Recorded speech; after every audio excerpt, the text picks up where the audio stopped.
So this is Loretta with SpinThat45.com, and I'm here with some really fantastic gentlemen, and I'm going to allow them to introduce themselves, and they have an amazing story. So, Hi, Loretta. Yeah. I'm Roger Wood with the Sons of Thunder. I'm Felix Williams with the Sons of Thunder. And I'm Greg Wood with the Sons of Thunder. And I'm David Bowman. I am the Sons of Thunder. He's the man. I laid it out for you. Okay, so for some of us, I'm LA born and raised. I was not from Seattle. Tell me about the Sons of Thunder. Well, I'm going to start here. I'm going to pass the baton right down, or anybody jump in. But I believe we initially met, and we're going to go really fast because it's a very long story, but initially met in 1963 when Felix's mom came out to a tent revival that Dad was putting on in Bremerton.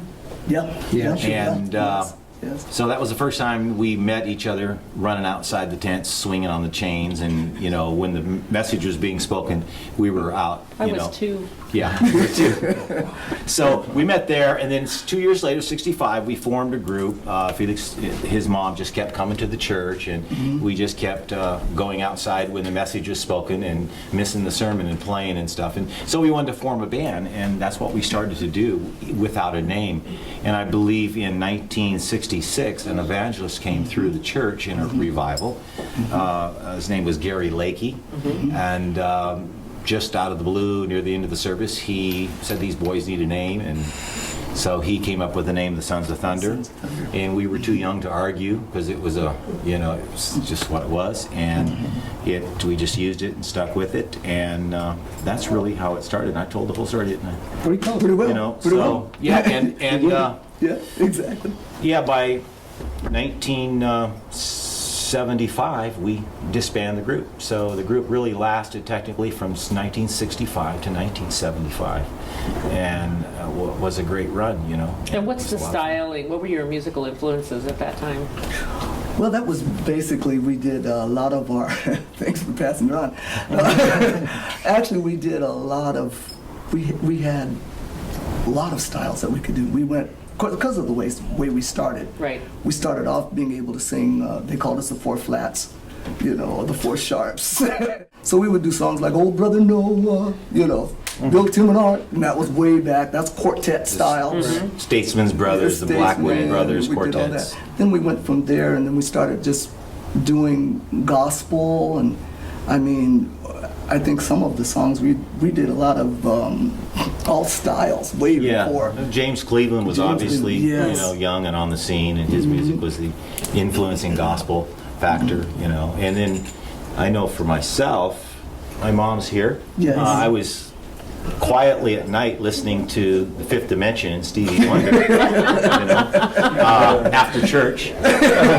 So those. And does she know this? She knows now. She So she knows now. So those are some of the influences. I think they're bigger than that. I think, obviously, you guys could throw some names out there, too, that we listened to. Later was Rance Allen, Crouch. Andre Crouch, obviously. Oh, Andre Crouch was a big thing for a while. Big influence. Yeah, really big. Can you tell me what instruments you play? I play bass. You play bass? Yes. The Drums, bass man. Drums. radio. Play the radio. Transistor? Yeah. Hold it right there. Yeah. And then I did saxophone, basically did a lot of lead singing. Yeah. Okay. And keyboards. Okay. Awesome. So we all did background vocal too. Yes. Right. And for me, some of our black influences, which was predominant, because we were kind of raised in a black culture, as Raj and I being white, of course, that wasn't. You're white? Yeah. All I got to be is white and die. And that minimizes the stress of that, So anyway, let's go back.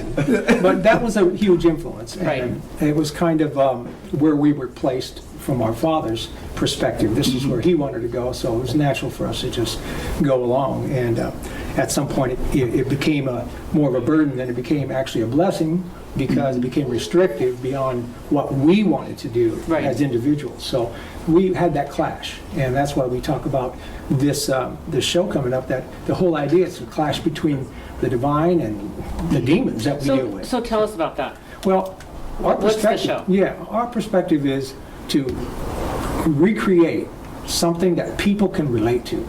There's a lot of us in the world today, and they have been abused and hurt. And David here, he's a radio disc jockey, so he has people calling in and talks to people all the time. He's also an educator, so he hears it all the time. Pastor, a leader.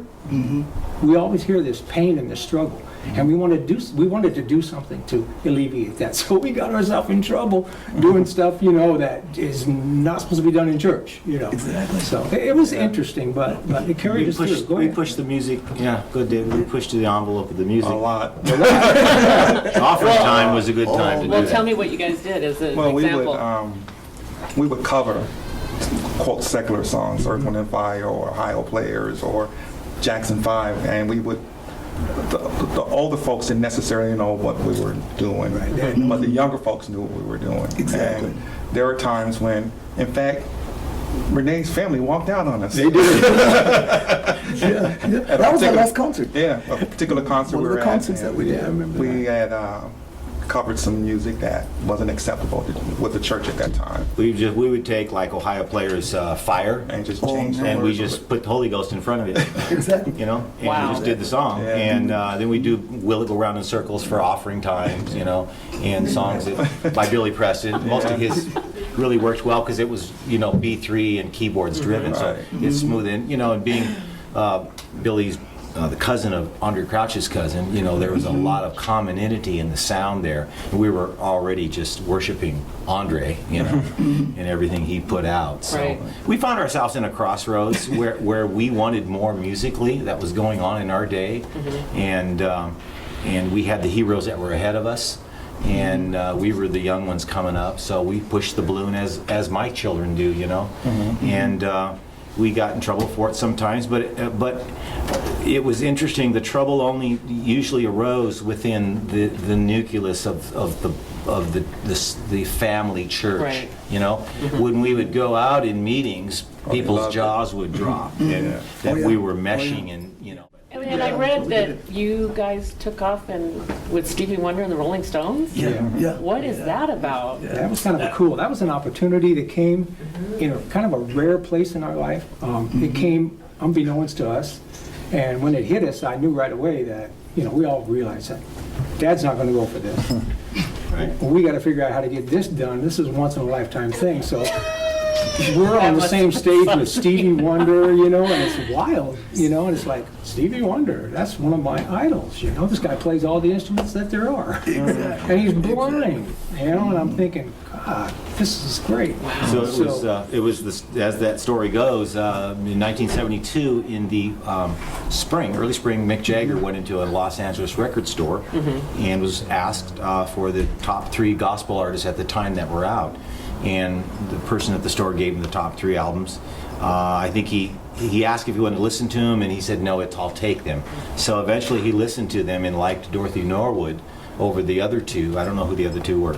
But Dorothy at the time, her claim to fame in making herself stand out from the Caravans when they all went solo was that she became a storyteller. And so she took the message that a pastor or a bishop or an evangelist would preach and put tones to it and told a story with a song and a band behind her. So Mick Jagger liked that because, as the Stones being a European rock band, always loved every African American Right. music That from the is South. Bo Diddley, and they'd copy them all. So when eventually you find out the roots are in gospel music. So he went right to the source, and Dorothy's storytelling concept really nailed it for him. So anyway, long story shorter, he ask her to be on the tour. We had been in Atlanta, Georgia. Gene Martin invited us of the A. Allen Revivals, invited us to Atlanta for Gene's conference. Yes. Dorothy Yes. was there. She heard us. We invited her to Chicago to have a revival. She did. And about that time, we were just sort of like hobnobbing or just getting to know each other. This tour opportunity came in. And so obviously we were a lot younger than she was, substantially. She needed young kids. She needed some white kids in her band as well, because the audiences of the Stones are going to be predominantly white kids, you Right. know.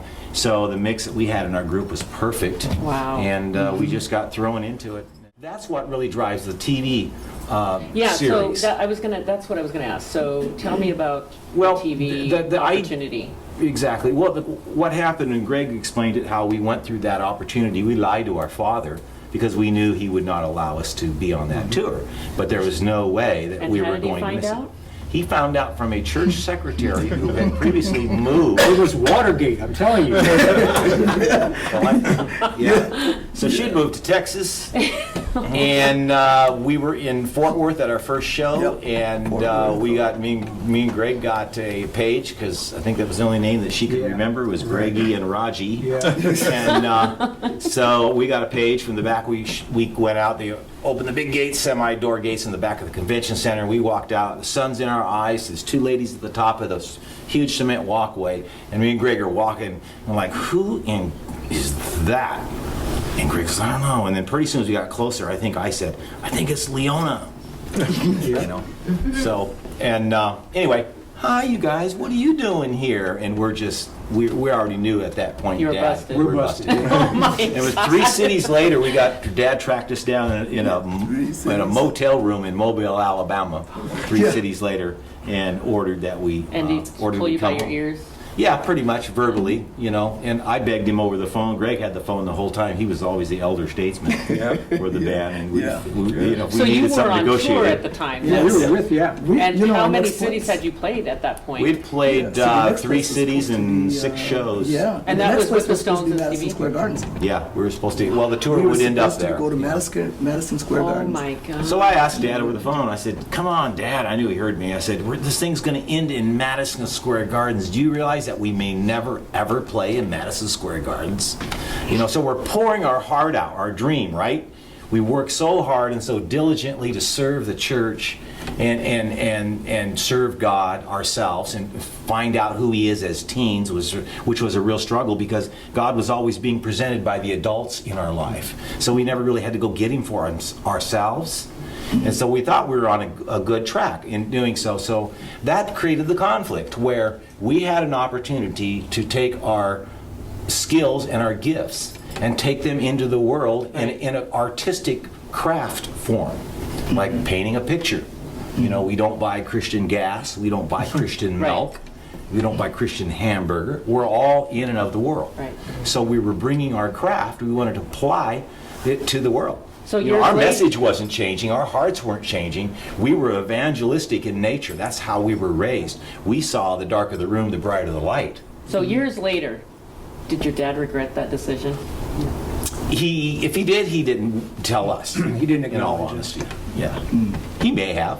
And we actually really didn't demand it either. I mean, it is what it is. Sometimes in life, you just have to take it one day at a time. How did your lives change after touring with somebody? I mean, such big names. David said, "Wow, that was." Really? Yeah. Oh Well, yeah. you grow. Oh yeah. You know, you definitely grow, and you see things. When you come out of your cocoon, you see things in a different way. Musically, you'll experience musicians that you won't experience locally. Right. You know, so it makes you push your game up. And we were at that crust. I mean, we were doing things at that time that no one was doing. Right, not in the Christian world. And that's They what weren't made it doing so it. phenomenal. Yeah. It was always for us. It was always a cross. We were at the crossover point every time, musically, creatively, intellectually, in terms of knowing who the secular artists were, Right. which is a terrible term, secular, but the general market Right. artists were at the time, We knew them. Their artistic value is really cool to us. We didn't want to sing their message. Well, we wanted to snatch their chords, their grooves, and because they were us. We were so afraid most of the time. We found a beer cooler in our locker, and it was for the first time ever we'd opened a cooler and thought it was going to be Kool-Aid or something, whatever. But it was beer, and we freaked out. And I grabbed Felix. It's beer. And how old were you guys? 15, Lord, 16. yeah, at least 15. I think, 17. So, so I'm trying to answer that question. I don't think we were really made ourselves accessible. We didn't fit into the groove and go into the Stones room that much to hang out and look to. Oh, we went to Stevie's though. Oh, we did. Yeah. Stevie had the food. Stevie had all the food. Good stuff. Yeah. You had imported wines and cheeses and then a big table of Kentucky So Fried you Chicken. didn't experiment in the worldly types of things that you hear We about. were afraid of it. Yeah. We were afraid of it. We got offered to fly with the Stones from Houston to Mobile on their private I jet. remember that, yes. And Mick asked us, actually. And I think we looked quite an anomaly, actually, because, we were wearing our little fly suits from south of Chicago and bell-bottoms and platforms and pimples on your face, long hair. And so we were, Stones was probably 8-10 years older than us, Right. So they were trying to take us under their wing, but we were scared to death. I mean, the idea of flying with them in their airplane, I know. my first thought was if we were doing something wrong, it would Guilt be by association. What is it that you're hoping will come out of this project? I'm hoping I think Greg nailed it on the head. We've been through this crossover experience, and our hearts never changed. Our craft, we wanted more out of our craft, but our heart wasn't changing. We would have grown up, and we did anyway, under some influence. But what that point, that crossing over, has been experienced by a lot of people in Christian music, gospel music, whether you're a PK or not. Right. If you're on the music team, at some point, you are learning from the general market musicians. At some point, if you take it seriously, the money is not in the church. We want to relate to people who went through the same thing we felt, where we felt not trusted. We had had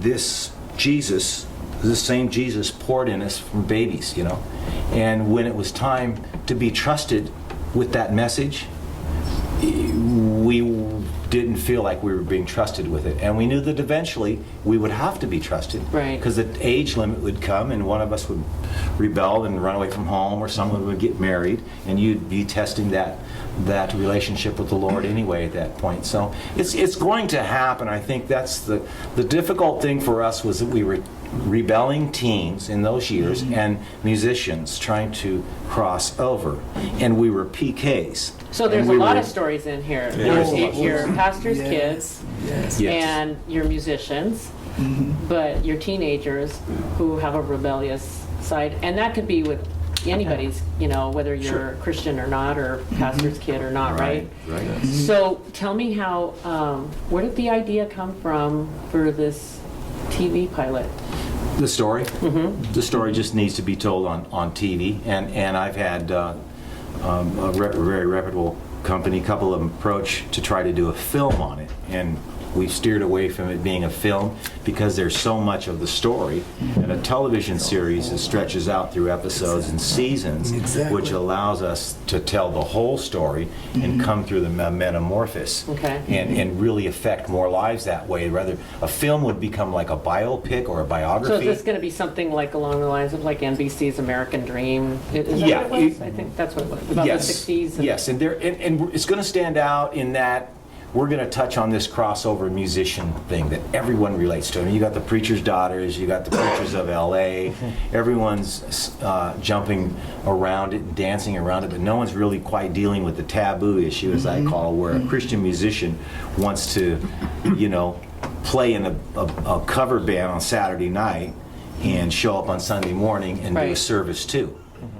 So here's what I'd like to find out, and we can land this plane. Okay. I'd like for each one of you to tell me what would you like your legacy to be? And it doesn't necessarily have to be music-wise. It can be personal. I'd actually prefer personal. What would you like to leave for your families and your friends? Well, let me reveal something here. The oldest guy in the group can start. You sure? I think it's between you and Felix. Oh, glad it was not me. Oh, boy. Okay. I think it was once said by someone that said this. They said, what is it that you can bring and what can you take? And I think for me would be, what was it I was able to do in this lifetime that someone would be able to carry it and go on? In other words, there's things that go on now where things are cut off, and your children and children's children, some of them don't know, they don't know, some of them don't know what you've gone through or your past, well, Dad was a good man, and basically that's about it. Yeah.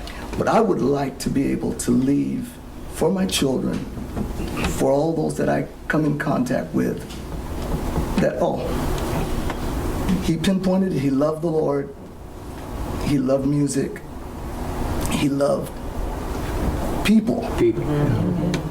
He loved people, and he loved life. It's precious that God gives you, something that's precious God gives you. So I'd love to be able to leave, hey, he didn't always have problems. My God, he was going to, no, but he was an uplift, he had joy, all of the above. Yeah. Roger? Well, I'm Greg, but that's okay. I've been called worse. Just call me late for dinner. Hey, Mom used to call us garage.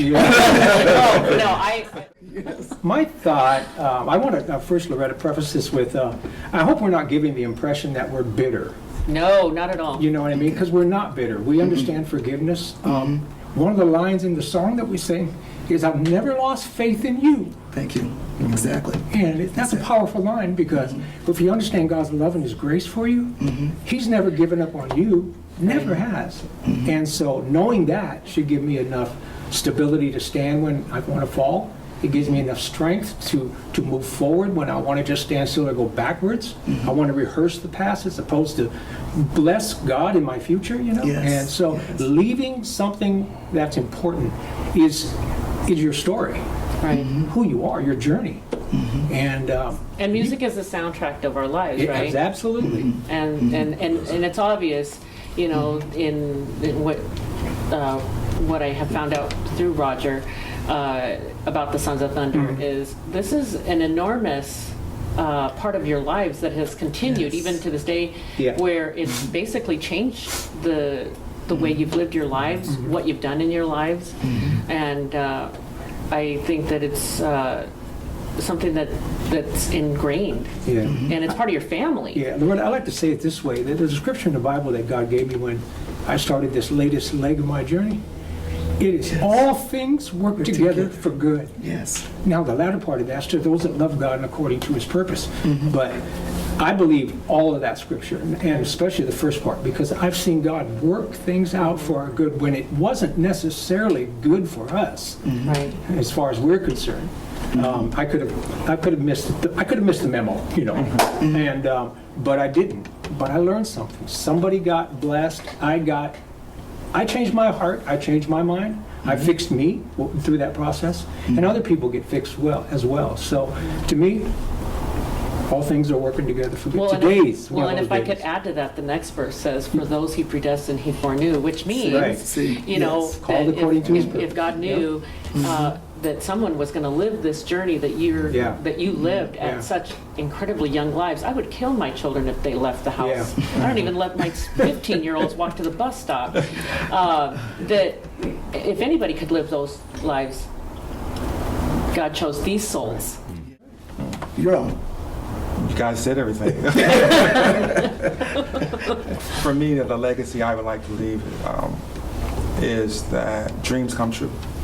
They might not happen right now, but at some point, Yes. and what you're predestined to do and what God called you to do, it may not happen when you want it to happen, but it'll happen in His time. So with patience and faith, it will happen. And so, when we met, we're 13, 14 years old.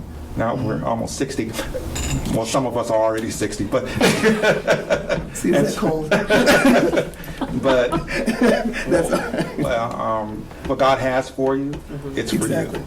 And but in His time, and patience, and in His time. Exactly. Exactly. Yeah. Wonderful.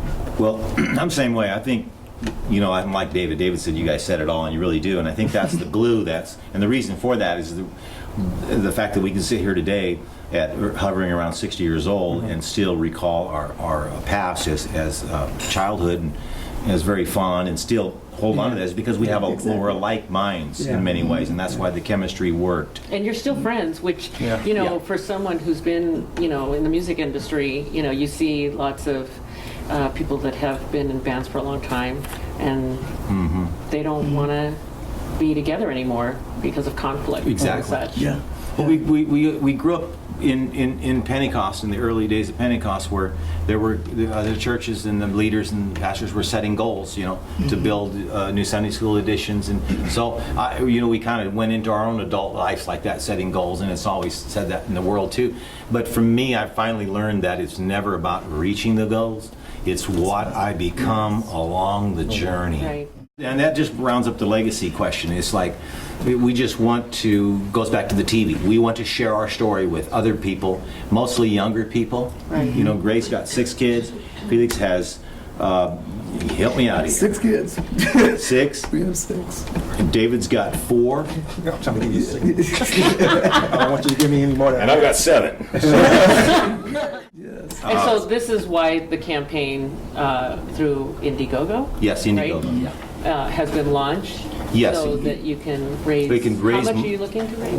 Right now we're looking to raise around $40,000. Okay. And it may take a minute to tell you all what that's all about, but. But they can go to their website. Yes, we can. My readers and Absolutely. Once the campaign is launched, the links will hit through all the social media outlets, and a magazine is hitting, a national article is hitting an SG magazine. We're on the radio on Rackman Christian Radio now with 13 programs for 20-minute spots. So we're ramping up to this campaign, and so the dollars will be used to finish off the script and prepare the script with attorneys and showrunners and an agent. We need to move into that process where we're starting to pitch the show to cable networks. That's a whole nother arena of expertise and dollars as well.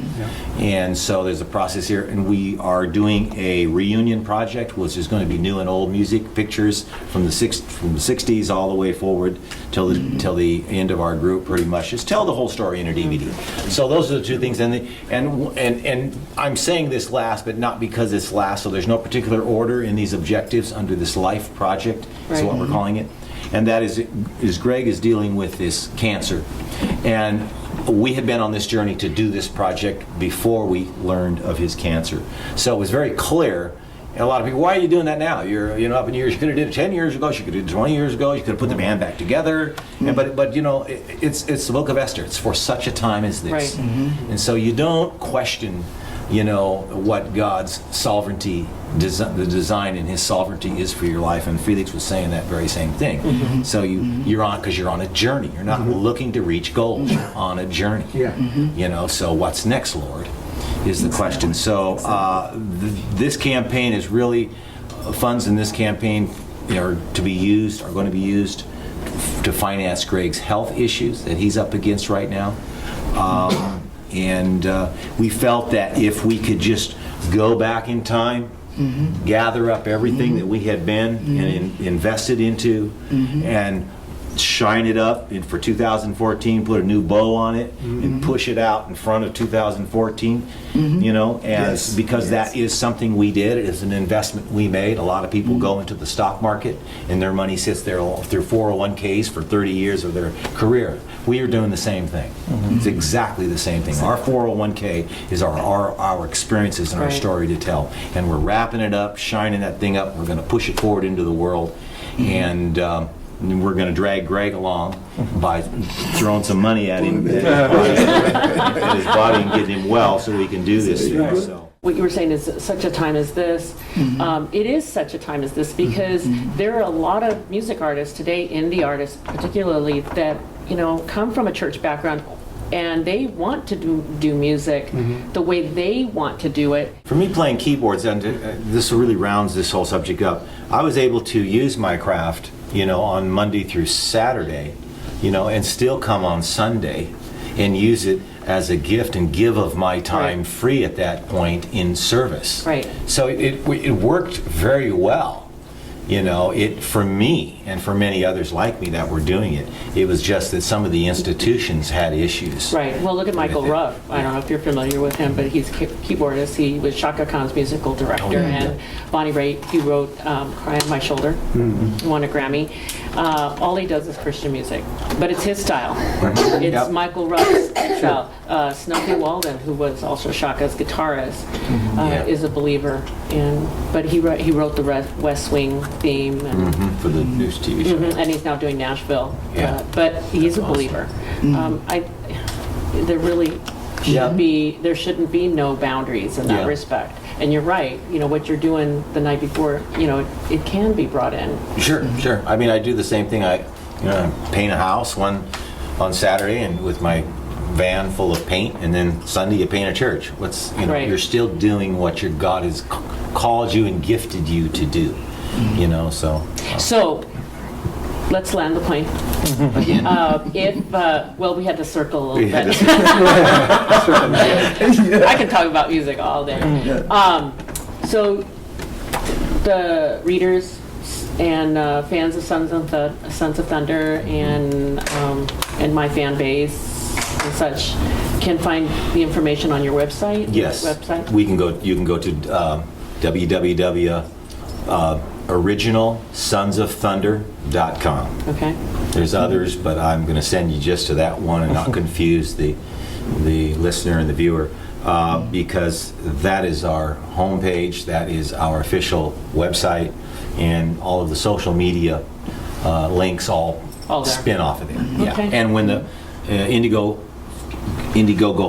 crowdfunder is launched, it will also be there and at all of the other social media. Well, Roger, Felix, Greg. I was going to say that. I know you were. I jumped you. I'm sorry. And David and Greg, we're praying for you. Thank you. Really sorry Thank about you. what you're. And I having to feel go the through. prayers too. I tell you, Yes. I've never felt the strength of the body of Christ like I have going through this. So everybody, even like David, I didn't make the first interview because he works for a local radio station, and so he wanted to interview us. It's a natural thing.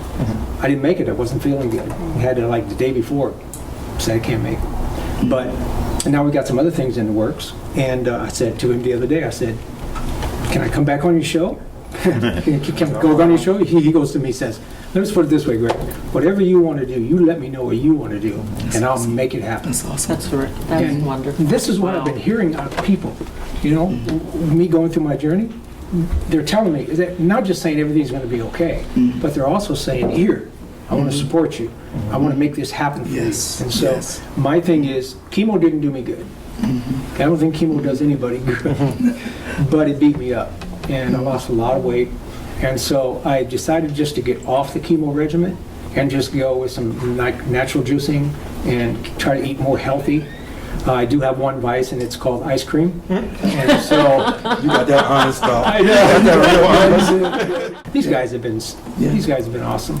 And, Well, I am excited to see the progress of this project, and then what are you guys doing today? What's going on? We're doing a music video of a song we cut in the studio that's called "Be Around." It's Val Taylor, a real childhood friend of all of ours, wrote the lyrics for it, and so I wrote the music, and David laid down the bass parts, and so we just kind of threw down in the production. And Val was in Japan when I sent her the track, and she wrote the words down. And she knows what Greg's going through, so the song is really symbolic about the journey, That's great. in that God will be around and always has, like we've been saying. And so now we're just doing a music video to that. as another Old gift. man style. Yeah, old man style. We're not swinging off nothing. Well, have you seen Mick in his age? Yeah. He can still, I don't know how he does it. Yeah, and we're going to have our kids back us up That's wonderful. Exactly. because Exactly. in terms of legacy, when we're done, and they can take it or they can, go rent a storage unit and put it in storage. Yeah. It really doesn't matter at that point, but we do need to finish it off and pass it off. That's great. So it's Well, gonna be fun. Again, Great. thank you so Thank you. much for taking the you. time. Yeah, thanks. I know you're on a time crunch. So I just want to say thank you very much. And again, be praying for you. Well, we thank you very much. Thank you, Right. Laura. Thank you. Thank you. Thank you.